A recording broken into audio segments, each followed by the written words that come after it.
Hello mga kalakwatseros, today April 27, 2024, samahan niyo ako sa aking DIY trip at pupunta tayo sa Magalawa Island, Zambales. Time check 7 AM at hinanda ko na itong aking camping cooker set at portable cooking stove para ready na tayo in case na walang mabibilhan na food dun sa Magalawa Island. 8:30 AM nakasakay na tayo ngayon sa tricycle. Meeting place sa Robinson's Guagua. Makakasama ko ulit ngayon sa galaan si paring Alan at yung wife niya. 9:06 AM nakasakay na ako ng jeep at nagchat na rin yung tropa ko. Nasa parking area na sila ng Robinsons. Bale, late ako nito ng 10 to 15 minutes. Namili na rin kami dito ng mga food at drinks dahil mag-overnight stay kami dun sa Magalawa Island. Time check 10 AM. Simulan na ang road trip papuntang Luan Port in Palawig, Zambales. Ma-enjoy mo talaga ang long drive papuntang Zambales pag ganito kaganda ang view. In fairness, smooth lang tong biyahe namin papuntang Zambales kahit weekend. Time check 12 noon. Stopover muna tayo dito sa McDonald's Castillejo, Zambales for lunch. Tara, kain po. Time check 1 PM at nag-decide na rin kaming magbiyahe ulit. Estimated time hanggang sa marating namin ng Luan Port siguro nasa 2 to 3 hours pa. Madadaanan mo pala tong maladesyertong lugar na to sa Zambales. Bale, ito yung naging epekto ng pagputok ng Mount Pinatubo taong 1991. Time check 3:11 PM at finally nandito na rin tayo sa Luan Port. Bale, dito na tayo magpa-park at maghihintay ng boat papuntang Ruiz Beach Resort. Kung hindi ako nagkakamali, nasa 200 pesos per car yung parking fee, bale overnight na yun. At ito naman po yung tindahan sa tabi lang mismo ng port. As per store owner, nag-o-offer din po sila ng tricycle service mula dun sa bus stop hanggang dito sa port at boat transfer naman hanggang dun sa mismong Magalawa Island na po. Para sa mga magko-commute, gumawa na po ako ng guide kung saan kayo sasakay ng bus, tricycle at boat from Manila to Magalawa Island. Time check 3:35 PM at sasakay na po tayo ngayon ng boat papuntang Magalawa Island.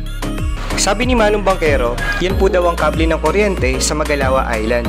Kaya hindi tayo mag-worry sa ilaw mamayang gabi at sa mga gadgets natin. Good news guys! Mabilis po ang mobile data ni letter G dito. Kaya lang yung letter S ay mabagal, pero may signal naman po sa isla. Time check 3:52 PM.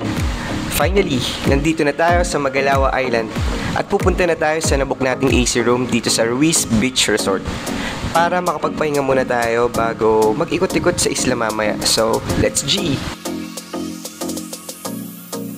Pagbaba namin ng boat, sumalubong kaagad ang mga mababait na staff ng Ruiz Beach Resort at tinulungan din kaming dalhin yung mga gamit namin.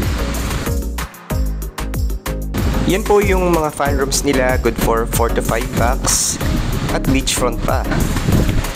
Ito naman po yung mga AC rooms. Baling kinuha namin yung good for 4 packs. Ito po yung bubungad kaagad sa inyo. Ito yung dining slash kitchen. Although may designated kitchen area naman po dito, yung may running water. Ito naman po yung tutulugan namin mamayang gabi. 2 beds na po yan, good for 4 packs.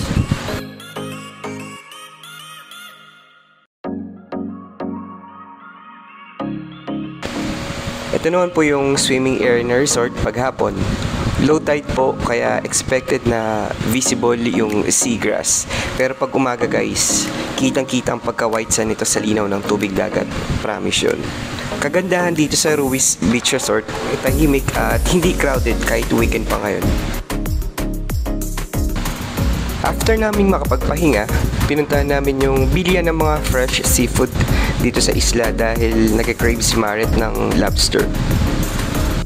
Ito yung mga nahuli nilang sea cucumber. After nilang ma-process, sinasort out nila according to sizes. Karamihan daw sa mga buyers nila binibenta rin to sa mga Chinese restaurants. Hindi kami nabigo guys dahil may lobster nga dito sa isla. Tungtuwa naman ako kasi first time ko makakain ng lobster at dito pa sa Magalawa Island. Thank you Maret. Buti na lang, nag-crave ka ng lobster. Para ma-enjoy namin ang lobster experience dito sa isla, yung biggest size na ang binili namin. Nasa 1.1 kilos po to kaya mabigat at malaki siya guys. Ganon din ang price. Unang presyong binigay sa amin ay nagkakahalagang 1,750 pesos sa isang lobster lang yun. Pero natawad namin ng 1,600 pesos since sila ang maglilinis at magpapakulo nito. Ito po yung residential area ng Magalawa Island na malapit sa Ruiz Beach Resort. May mga sari-sari stores at karinderya po dito. Napansin ko lang na maagang nagsasara mga ibang tindahan dito kaya bumili na kayo before 6 PM. Pag wala kayong maabutang nagtitinda ng ulam, pwede naman kayong kumain sa Armada Beach Resort. Walang entrance fee kung kakain lang naman po kayo sa restaurant nila. Ito naman po yung restaurant sa loob ng Armada Beach Resort. Yung mga silog meals nila nag-range from 150 to 180 pesos. Good for one person. Time check, 6:40 PM. Magsasaing naman tayo ngayon ng kanin para sa dinner mamaya. After magluto ng kanin, gigisahin naman natin ngayon ang favorite kong Pure Foods corned beef. Take note, hindi po sponsor to pero baka naman po San Miguel. After pakuluin ni Kuya yung lobster sa Sprite, salt at pepper, ako naman ang gagawa ng garlic butter sauce. Dito mas lalo nating pasasarapin ang lobster. Dahil first time ko makakain ito at first time ko rin magluto ng lobster na nilibre pa ni Tropa, dapat lang na galingan natin ang pagluto nito para ma-impress sa mga master natin.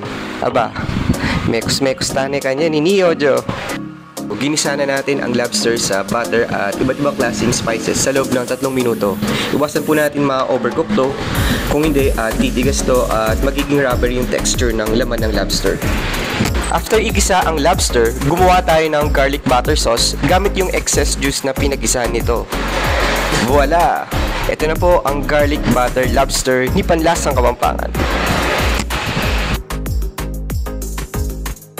Promise guys, sobrang sarap pala ng lobster lalo na pag may sawsawang toyo, kalamansi at sili. O kaya yung sukang pinakurat daw, the best din daw yun. Kaya kitang-kita naman na nag-enjoy kami sa dinner namin dito sa isla. For the island tour at breakdown of expenses, nasa part 2 po yun mga kalakwatseros. Thank you!